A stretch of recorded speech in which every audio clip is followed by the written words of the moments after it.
Hello, welcome to this Bendix training video. My name is Brian Screeton, and today we're going to walk through the new Bendix GSBC Global Scalable Brake Control System, along with GSAT, Global Scalable Air Treatment.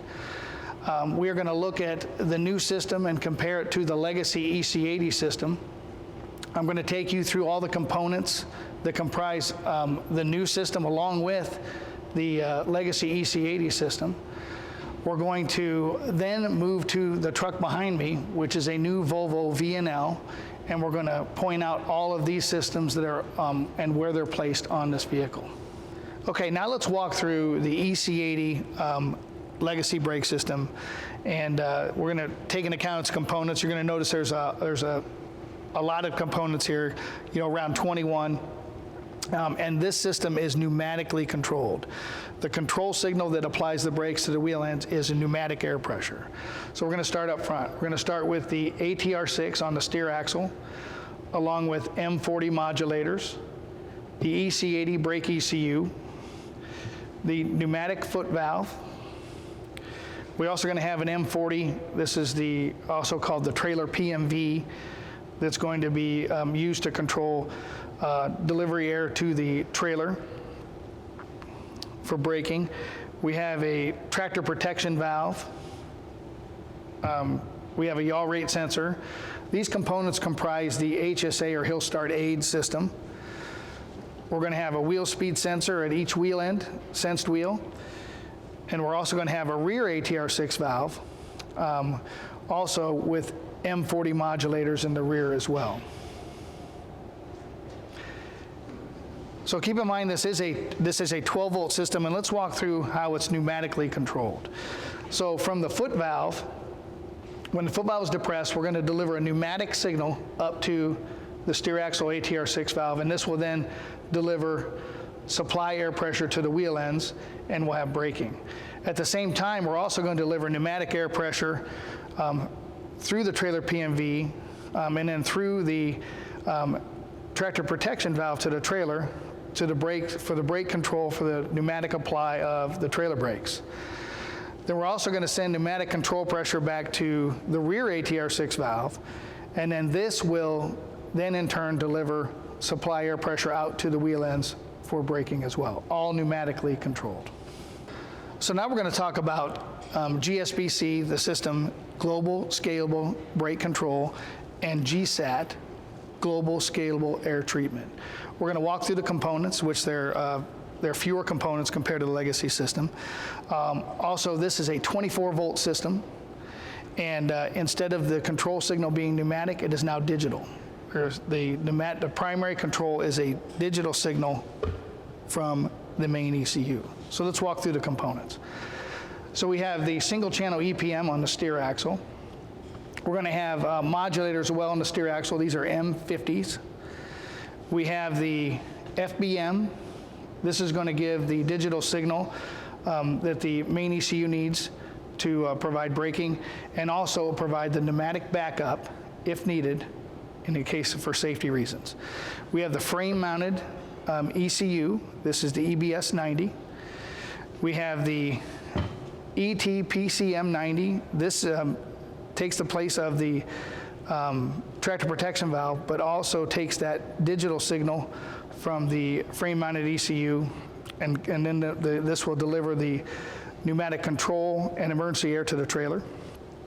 We have the wheel speed sensor, which is going to be an input directly to the EPMs on the drives and the steer, and this is a 2-channel EPM on the drive.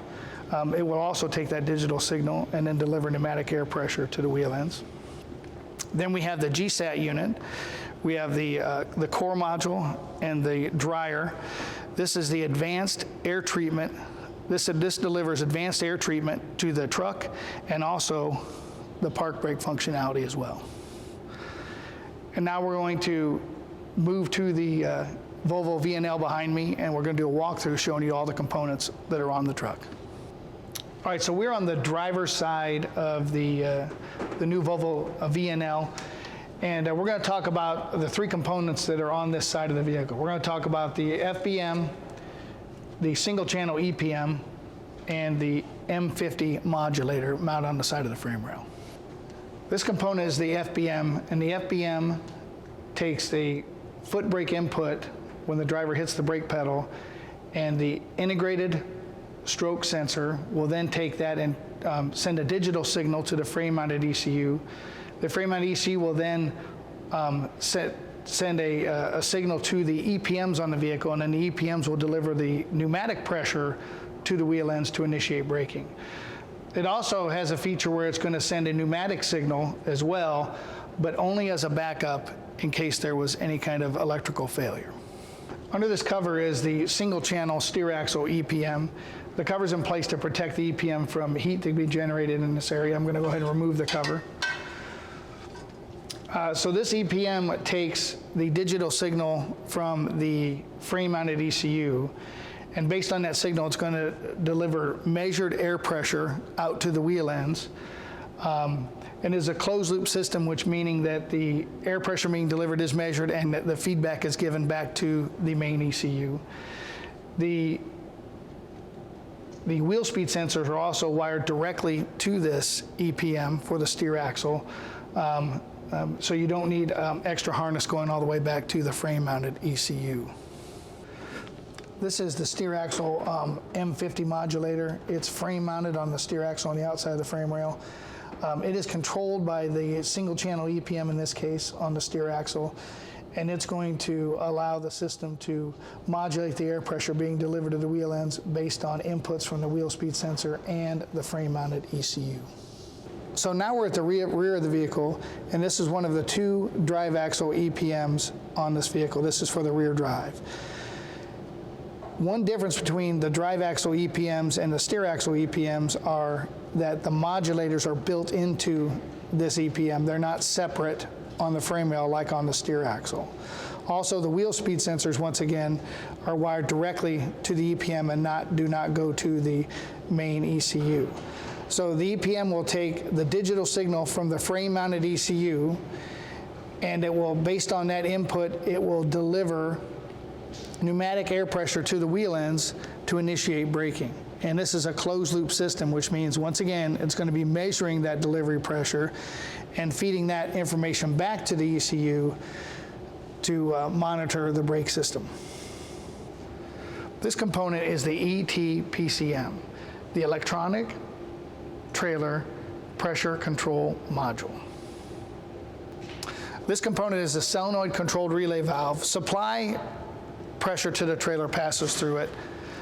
Control pressure can be modulated by this valve, and this valve is controlled by the central ECU. You'll find this valve traditionally where you may find a tractor protection valve, although this does not fully replace the tractor protection valve functionality. That function is shared by this unit and the GSAT unit as well. All right, so now we're underneath the new VNL, and we're going to talk about the EBS90, the GSBC frame-mounted ECU, and the GSAT, Global Scalable Air Treatment, core module, and integrated air dryer. Here is the EBS90 ECU. It controls the entire GSBC system and provides an interface between the vehicle and the braking system. It is a frame-mounted ECU. It calculates the desired pressure by axle and transmits the target pressure to each EPM. It can control up to 4 EPMs and the trailer ETPCM as well. The yaw rate sensor is integrated into the ECU, and therefore we must be sure that it's securely mounted to the frame rail. Now let's take a look at the GSAT. It comprises of a core module and air dryer. They can be mounted independently or together, as we see here. Here's the dryer unit and here's the core module. It provides smart electronic air control. It also has the park brake function integrated into it, and it integrates with GSBC, providing electronic anti-compounding and spring brake modulation. This has been an overview of the Bendix GSBC and GSAT systems on the Volvo VNL. For more information, for operator's manual, service data sheets, please visit b2bendix.com.